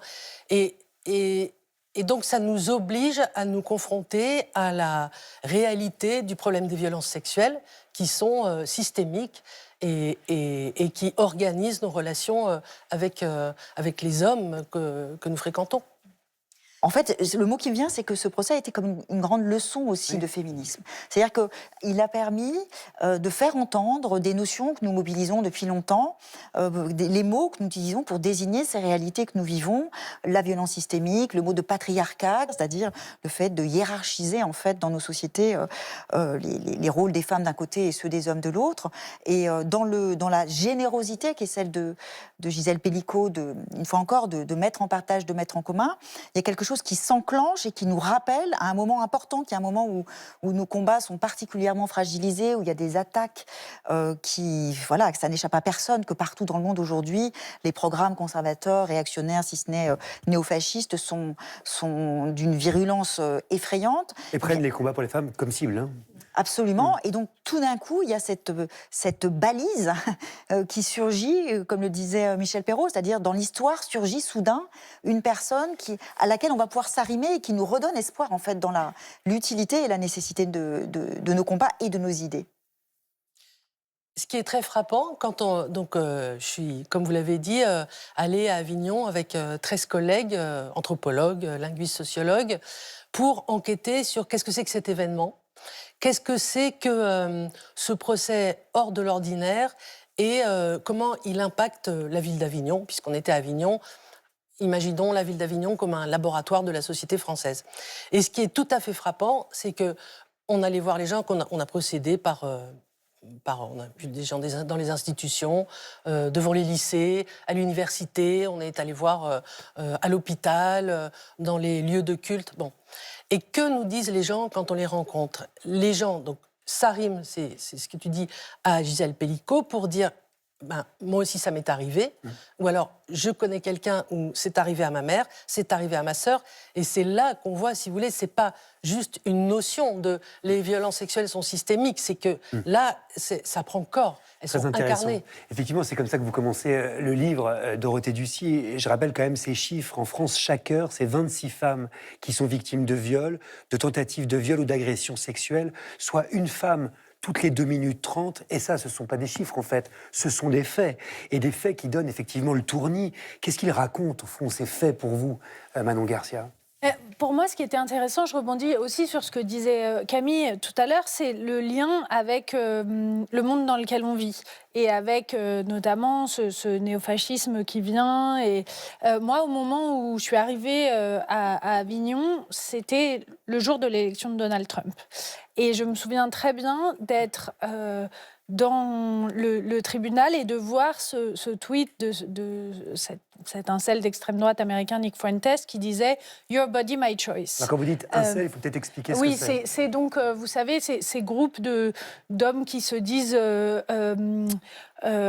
célibataires contre leur gré. Et donc cet homme, qui est un influenceur d'extrême droite très important, très suivi par des jeunes hommes, c'est un peu inquiétant, je dois dire, aux États-Unis, avait tweeté « Your body, my choice », qui est en fait par contraste avec le slogan féministe américain qui est « My body, my choice », donc « Mon corps, mon choix », de dire maintenant avec Donald Trump, ça va être « Ton corps, mon choix ».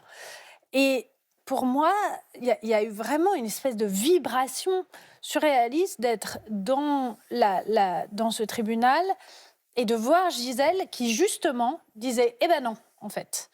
C'est pas mon corps ton choix, c'est pas mon corps votre choix. Et c'est ce que disait Camille très justement. Elle a vraiment réussi à renversé complètement ce qu'ils avaient essayé de faire d'elle. C'est-à-dire, le but, c'était de la nier au maximum dans son individualité, et elle a réussi, par sa prise de parole, à changer ça. Alors, c'est très intéressant parce que c'est une façon aussi de qualifier l'événement historique. Est-ce que ça fait histoire aussi parce qu'on est dans un contexte, dans un moment de notre histoire où ça prend une résonance toute particulière? C'est ça que dit Manon Garcia. Oui, ça fait partie d'un système, voilà. Et comprendre pourquoi et comment ce système existe, c'est ça qui est évidemment l'essentiel. Et à la fois, les gens sont agis, hein, les dominantes de la société passent par eux, ces problèmes de domination des hommes sur les femmes, c'est une grande histoire. Et puis en même temps, la liberté existe quand même, hein. Il y a toujours des gens qui font leur chemin à travers les systèmes. Et c'est pour ça qu'il ne faut pas désespérer. Chacun est maître de sa vie. Et je pense que Gisèle Pellicot le montre de manière éclatante, absolument éclatante. Elle est prise dans ce système effrayant, cette histoire est effrayante. Et pourtant, elle fait sa vie. Et elle continue à dire qu'elle veut être heureuse, qu'elle veut aimer. Hein. Elle ne met pas tous les hommes au panier, d'ailleurs ça n'a aucun sens. Et il y a des hommes très bien, comme des femmes très bien et des femmes pas bien. Alors, voilà. Évidemment, mettez les pieds dans le plat, Michel, Évidemment. comme souvent. C'est pour ça qu'on vous invite et c'est pour ça qu'on vous aime. Camille Froide-Beaumétrie, au début du procès des viols de Mazan, vous avez écrit donc cette tribune dans Le Monde que je mentionnais tout à l'heure où vous interrogiez la honte, en fait. La honte que les hommes seraient susceptibles d'éprouver en tant qu'hommes face aux crimes sexuels infligés par Gisèle Pellicot. Vous avez remarqué d'ailleurs qu'elle en a parlé à propos du fils d'une de ses amies. Et vous le savez, évidemment, certains hommes revendiquent le droit de ne pas avoir honte. Ils disent que les violeurs de Gisèle Pellicot, ils ne sont pas représentatifs de tous les hommes. Ils disent, pas moi, en l'occurrence, pas tous les hommes.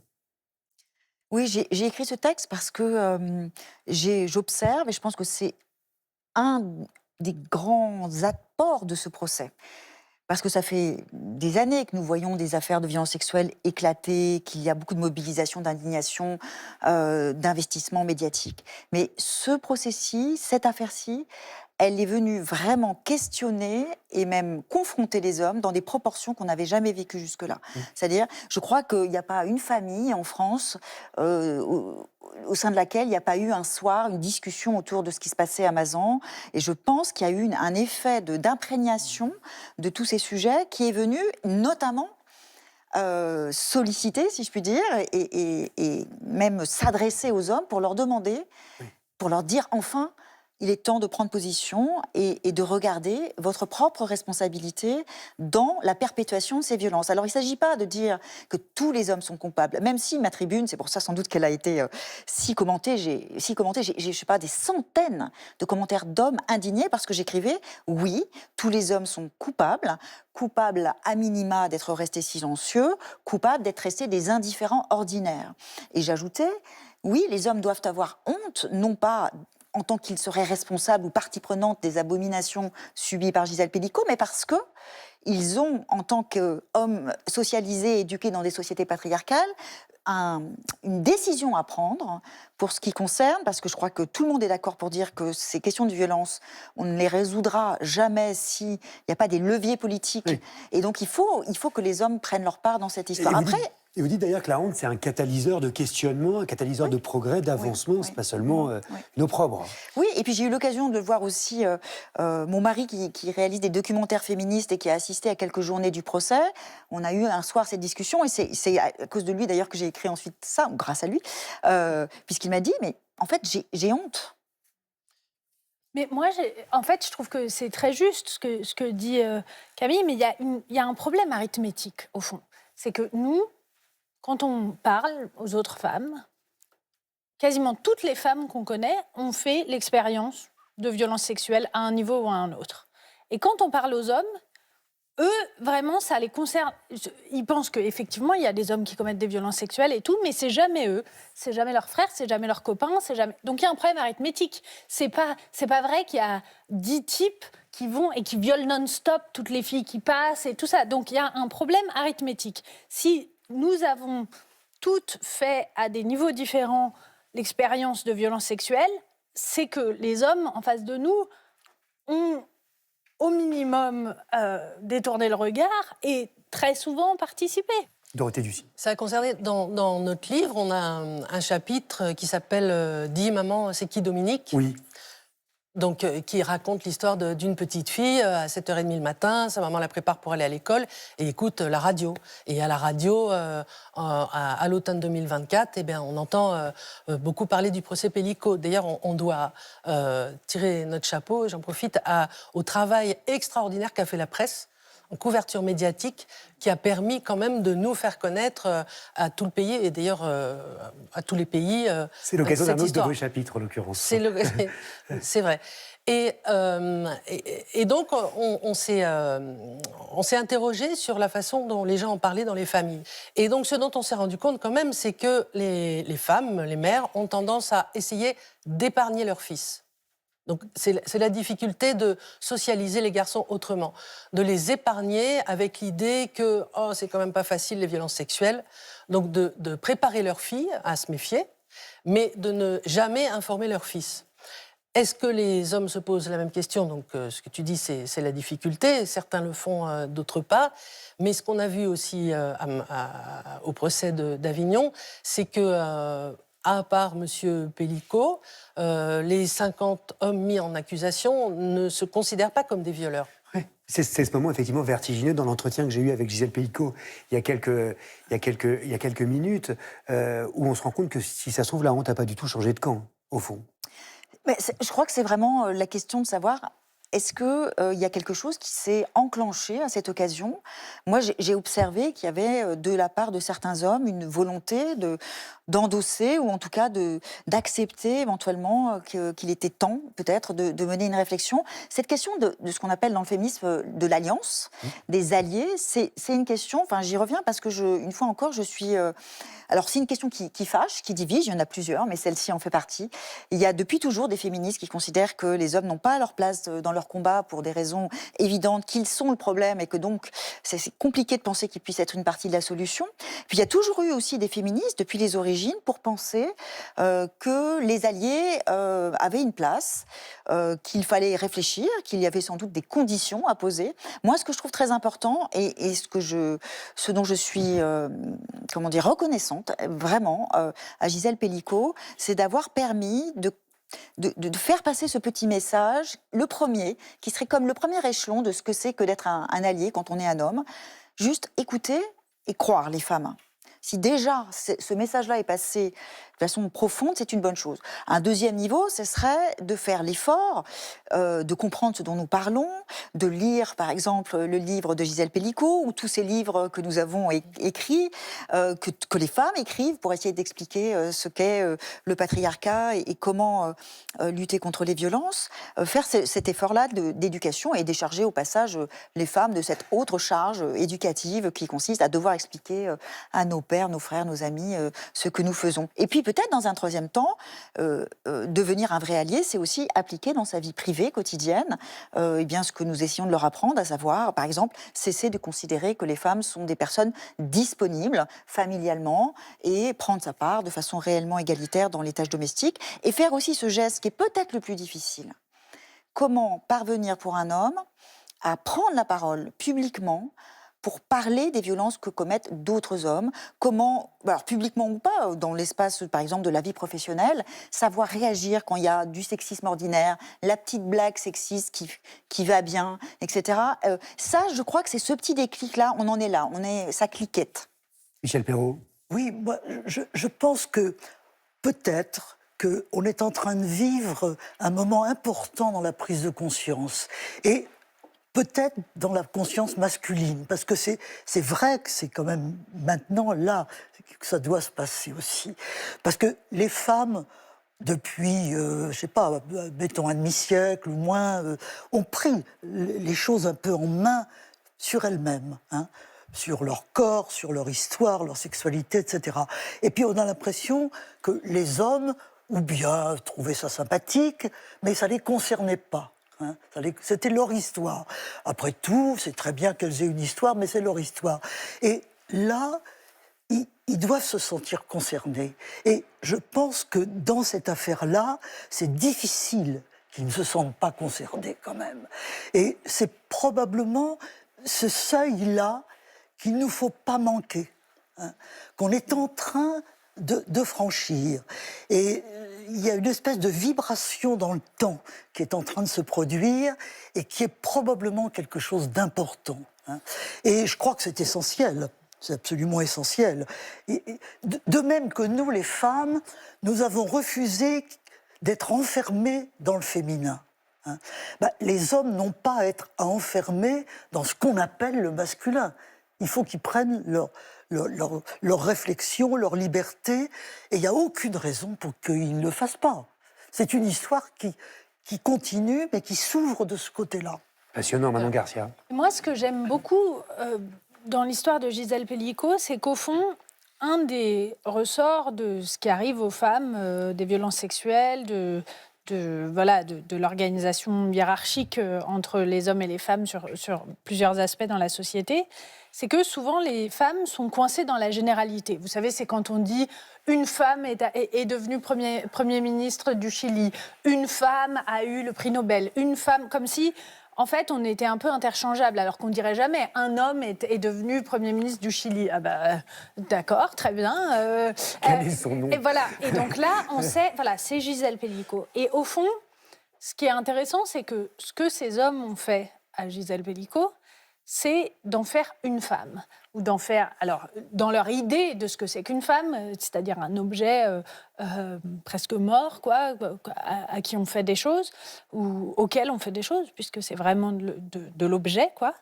Et elle dit, ah non, moi, non seulement j'ai un nom, elle est devenue un nom, mais aussi, tout ce livre, c'est une histoire singulière. C'est un truc très important chez Beauvoir, où elle dit, ce qui est important, c'est de reconnaître les gens dans leur singularité. Qu'est-ce que c'est qu'avoir été Gisèle Pellicot? Qu'est-ce que c'est? Et c'est pour ça que c'est fascinant que, au lieu de dire au fond, voilà, Dominique Pellicot est un salaud, ce qui est vrai, mais elle dit non. Moi, ce que je suis, c'est aussi avoir été avec cet homme pendant 50 ans, c'est savoir qu'on s'est vraiment aimé. Et elle arrive à raconter tout ça, mais en disant, n'oubliez pas, je ne suis pas une femme, je suis cette femme-là, de ce milieu-là, de cette histoire-là. Je suis cette femme qui connaissait le deuxième sexe et Simone de Beauvoir, mais que ça n'a jamais concerné. Je suis cette femme de cette époque qui se disait, les hommes ont des besoins, c'est un peu dégoûtant parfois, on regarde ailleurs, mais c'est ça d'être une femme. Je suis cette femme-là, avec cette histoire-là, avec ces enfants-là. Et c'est ce refus de la généralité pour le singulier, c'est vraiment très fort. Et puis je suis cette femme féministe, elle le dit quand même à la fin de cet entretien, et c'était quand même très fort. Vous êtes toutes autour de cette table des lectrices de Simone de Beauvoir que vous venez de citer, et qui est présente dans le livre de Gisèle Pellicot, vous avez raison de le noter, vous l'avez lu, étudié, cité de nombreuses fois. Et voilà quelqu'un, je vais vous dire, que j'aurais aimé entendre en ce moment, que j'aurais aimé entendre ce soir. Et j'aimerais vous montrer cette archive pour qu'elle existe. Simone de Beauvoir, dans cette émission, c'était il y a 51 ans, dans une émission qui s'appelait Questionnaire sur TF1. Regardez. Maintenant que les femmes refusent les tabous sexuels et se disent, en tout cas une grande partie d'entre elles, sexuellement libres, les hommes en profitent pour leur imposer, pour ainsi dire, de coucher avec eux. En leur disant, mais comment, voyons, il n'y a aucune raison pour... C'est pourquoi les viols, je crois, sont beaucoup plus fréquents aujourd'hui qu'autrefois. Il y a là un abus aussi du côté des hommes, qui fait que les conquêtes des femmes se retournent très facilement contre elles. Tant que la femme était considérée comme vierge, chaste, on honorait en elle la mère, la sœur, l'épouse, etc., on n'aurait pas osé porter la main sur elle ou bien la brutaliser en parole, comme les hommes se permettent en très grande partie de le faire aujourd'hui. Simone de Beauvoir, en 1975, qui nous disait, c'est quand même passionnant, que les conquêtes des femmes se retournent facilement contre elles. Qu'est-ce que ça vous inspire, à l'instar de ce qu'on vit en ce moment, et en particulier à l'instar du combat de Gisèle Pellicot, Michel Perrault? Justement, ça montre la force du système, hein, il faut très très longtemps pour changer un système tel que celui-là. Il existe depuis des millénaires, comment voulez-vous qu'il change en quelques années? Et moi je dirais que je suis d'une certaine manière plutôt optimiste, si on peut dire, parce que depuis 50 ans, Simone de Beauvoir, salut à elle, bien sûr, les choses ont changé malgré tout. Malgré tout. Le fait qu'on puisse parler, même cette réunion que nous avons maintenant, là, avec vous, hein, merci beaucoup, est-ce qu'on l'aurait eu seulement il y a 10 ans? C'est pas sûr. C'est pas sûr. Nous pouvons parler, nous pouvons écouter toute cette histoire de Gisèle Pellicot, elle peut elle-même en parler et nous pouvons, nous, en discuter. Il y a donc un changement dans la prise de conscience, parce qu'il n'y a aucune raison de penser que ce qui est arrivé à Gisèle Pellicot, c'est pas arrivé autrefois. Oui. Évidemment, on a du mal à l'imaginer, parce que c'est tellement incroyable. Mais il ne faut pas se faire d'illusions. La violence sexuelle, ou tout court, violence générale sur les femmes, elle est très ancienne. Elle est très ancienne et elle a été produite ô combien de fois. Mais nous pouvons en parler. Nous pouvons mettre des noms là-dessus. Nous pouvons dire que les hommes vont changer. Nous pouvons leur demander de le faire, etc., etc. Donc, on mesure quand même le changement du temps. Merci à Simone de Beauvoir aussi. Oui, en effet, enfin, il y a dans la vie de nos sociétés démocratiques, faut-il préciser, cette évidence des conquêtes menées par les féministes avant nous et de ces droits sociaux et politiques. Mais ce qui est sans doute difficile à penser, et ce que montre à la fois le procès de Mazan, mais aussi tout le mouvement autour de MeToo depuis quelques années, c'est que le socle, le soubassement de nos sociétés, aussi démocratiques soient-elles, est et demeure ce socle patriarcal d'assignation des femmes à leurs fonctions corporelles, à leurs fonctions sexuelles et maternelles.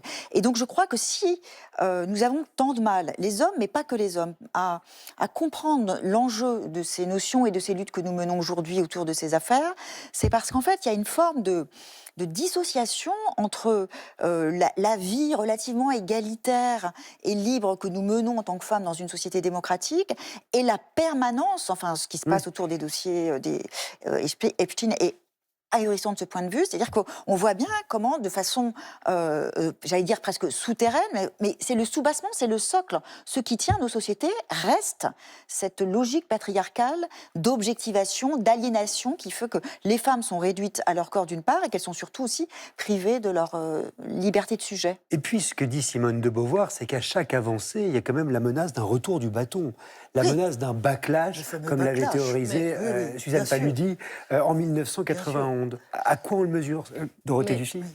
Le backlash, il est en permanence en train de se faire. C'est-à-dire, c'est ce qu'on a vu aussi au tribunal d'Avignon. C'est-à-dire qu'à la fois, on était porté par... et je trouve que cette réunion et notre discussion, elle s'en fait un peu l'écho, par l'optimisme et du combat féministe. Donc on dit, oui, les hommes sont en train de réfléchir et on a envie. Et on fait alliance, c'est vrai. Et en même temps, au tribunal d'Avignon, eh bien, on a un petit chapitre là-dessus. Dans le procès, il y avait un autre procès à côté. Oui. C'était aussi un procès pour violence sexuelle contre une jeune fille, comme souvent. On avait aussi cette situation ahurissante où une trentaine des hommes mis en accusation de viol sur Gisèle Pellicot comparaissaient libres. Et donc on devait partager le tribunal, la salle des pas perdus. Et la solidarité masculine fonctionne très bien. Et même quand les hommes sont mis en accusation, même quand on les voit en train de violer Gisèle Pellicot, parce qu'il y a des vidéos, c'est ça qui fait que ce procès est tout à fait atypique et sort de l'ordinaire. Mais ça ne les empêche pas de fanfaronner presque à la machine à café et d'être ensemble et de se moquer ou de disqualifier un petit peu les féministes qui sont à l'extérieur. Donc on n'est pas tout à fait sorti de l'auberge. Ce qui apparaît là depuis un petit moment et de plus en plus, c'est qu'il y a une socialisation des hommes en réseau, par équipe, par interconnaissance. Et d'ailleurs, Dominique Pellicot, c'est bien sur coco.org, sur un site un réseau social, qu'il a appris à confectionner ces petits cocktails pour sédater son épouse. Et donc, il y a un travail de socialisation des hommes entre eux pour s'accompagner dans la perpétuation des violences sexuelles. Et je voudrais ajouter qu'au moment où on parle aussi, et grâce à cette affaire et à nos discussions, il y a aussi tout toute une activité de pensée qui a été relancée. Le féminisme, c'est un grand projet de transformation de notre monde commun qui est fait de lutte, qui est fait de pratique aussi. Ça, c'est quelque chose de tellement important chez Gisèle Pellicot, cette capacité, cette générosité, ce souci qu'elle avait des autres femmes. Parce que être féministe, c'est ça aussi, c'est la bienveillance, l'attention aux autres, cette posture, disons, sororale et inclusive aussi, qui fait partie du féminisme de façon vraiment cruciale. Et puis, c'est de la pensée. Et tout ça, c'est comme une constellation qui ne cesse de s'étendre. Alors, je peux paraître optimiste et un peu enthousiaste, mais s'il y a au moins quelque chose dont nous pouvons nous réjouir dans ces moments si douloureux, finalement, de ces affaires et puis de ces attaques perpétuelles, c'est d'observer, comme tous ces livres le montrent, et comme toutes nos luttes le montrent aussi, que ces moments sont des moments d'implication. Et d'ailleurs, je me dis, mais justement, c'est une bonne nouvelle, tous ces livres, le livre de Gisèle Pellicot, les nôtres, c'est-à-dire à la fois des pensées universitaires et de la pensée des témoignages et d'incarner les luttes. Et parce que je ne sais pas si on peut attendre, pour l'instant en tout cas, les institutions ne nous montrent pas qu'elles sont, ou qu'elles se matinent, ou qu'elles deviennent féministes. C'est un peu la question que j'allais vous poser. La justice, et là, au procès, c'est quand même, c'était épouvantable. On a eu quand même, c'était emblématique de la position très masculiniste de la justice et des procédures, et notamment au moment des projections des vidéos. Ça n'aura échappé à personne que le tribunal est séparé en deux, si vous voulez. D'un côté, la presse et Manon et les anthropologues et Madame Pellicot et ses avocats qui regardent ces vidéos en étant écœurés par les scènes de viol, mais en réalité, on n'a pas le droit de les appeler des scènes de viol. Le président du tribunal rappelle que ce sont des scènes de sexe. Et en réalité, jusqu'au verdict, c'est-à-dire jusqu'à ce que les hommes soient mis en accusation, soient déclarés coupables du viol, eh ben, on ne peut pas appeler ça des viols. Je crois que Gisèle Pellicot, à un moment donné, prend la parole et dit justement qu'on peut parler de viol. Bah, elle le dit, mais ça fait débat. On n'a pas le droit, oui. On n'a pas le droit. Et du coup, ça conduit quand même à ce truc hyper bizarre. On dit, vous caressez Gisèle Pellicot, nous on est dans la salle, on est quand même... c'est extrêmement violent de parler de caresses. Quand on a vu ces vidéos, c'est pas des caresses, il n'y a aucun doute là-dessus. Au fond, il y a une question qui est, que peut la justice ? Et ce qu'on voit dans ce procès, notamment autour des questions des violences sexuelles dont ont été victimes une partie de ces hommes, et la question des violences sexuelles faites aux enfants dans la famille Pellicot, c'est comment on fait le procès de réseau.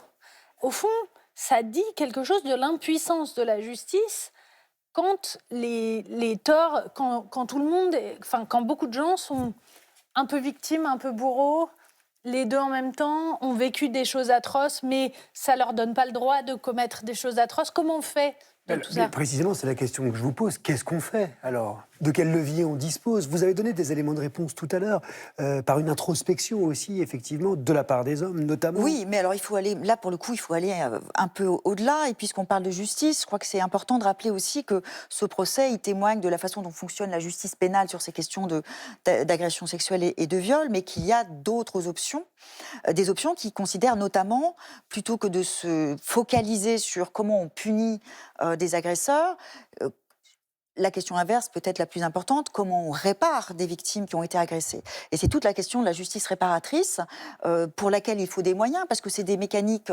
disons, sociales, comme des principes de médiation relationnelle. Le Canada, comme l'a étudié Alexandre Ranguin, et montre beaucoup d'exemples, de bons exemples de la façon dont on peut repenser en fait le traitement social des violences sexuelles, qui n'est pas que pénal et qui n'est pas que carcéral. Là aussi, c'est un débat que ce type de procès soulève. Et je termine en disant que si on veut que les choses d'abord s'améliorent dans le domaine de la justice pénale, et par ailleurs développer d'autres alternatives de gestion sociale de ces questions, il faut de l'argent. excusez-moi de le dire de façon aussi prosaïque, mais voilà, on le sait, le budget alloué à la lutte contre les violences en France est lamentable, quelques 13 millions d'euros par an. Il en faudrait, à calculer la Fondation des femmes, quelques 340 millions par an. Voilà, c'est ça aussi, le féminisme, c'est que des moyens pour pouvoir mettre en œuvre des projets efficaces. Oui, à propos de la justice, évidemment, la justice et les tribunaux, c'est un instrument.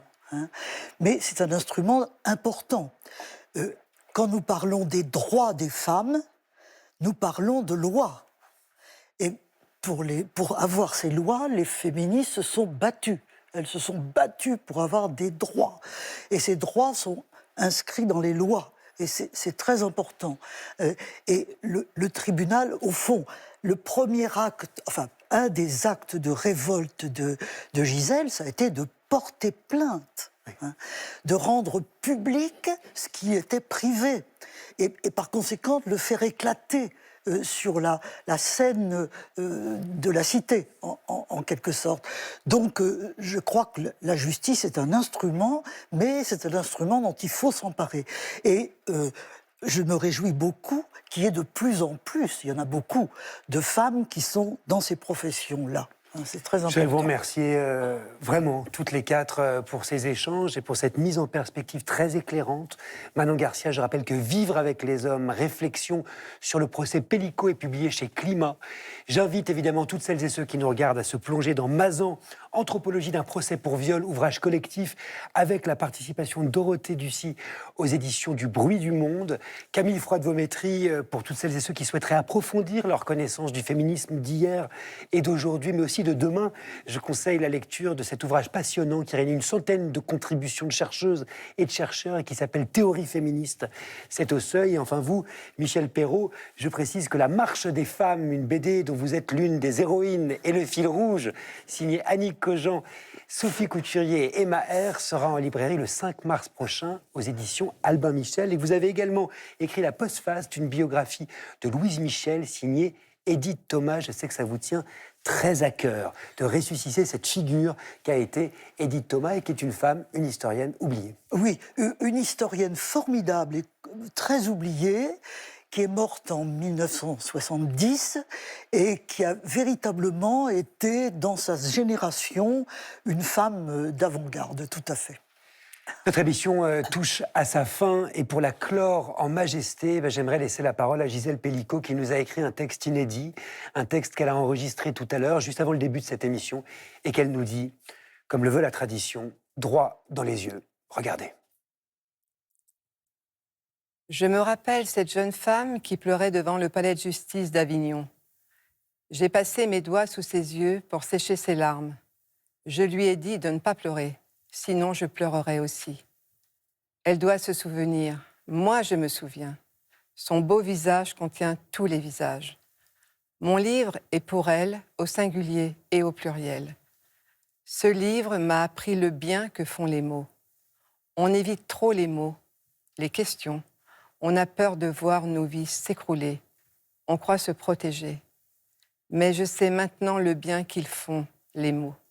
J'ai vu des événements que je croyais très éloignés, soudain se rapprocher. J'ai vu les mains de mes petits-enfants refaire mes gestes de petite fille. J'ai compris ma vie. Les mots l'ont recousue. J'ai vu des choses que je n'avais jamais interrogées. Alors maintenant, les mots me protègent. Ils ne changent rien au cours de l'histoire et ils ne peuvent effacer ce qui m'est arrivé. Mais avec eux, j'y vois plus clair. J'avance et je n'ai plus peur. Alors, n'ayons jamais peur des mots. Merci à Gisèle Pellico et merci à toutes mes invitées ce soir. Judith Pérignon, mais également Michel Perrault, Manon Garcia, Dorothée Ducy, Camille Froide-Vaumétry. Merci à notre public, à toutes celles et ceux qui nous regardent sur France 5, TV5 Monde, France.tv ou en replay. La Grande Librairie, c'est fini pour aujourd'hui. On se retrouve évidemment la semaine prochaine avec le philosophe et romancier Gaspard Koenig, avec Simonetta Greggio, l'incontournable Bernard Werber, mais aussi Jean-Yves Joannet et Pauline Perrade, pour une émission consacrée aux vivants, à la nature, aux animaux, aux forêts, qu'on va essayer de célébrer, de comprendre et d'écouter surtout, parce qu'il se pourrait bien, figurez-vous, qu'ils nous parlent et qu'ils aient quelque chose à nous dire. Moi, vous me connaissez, je ne dis rien. À mercredi prochain, lisez bien.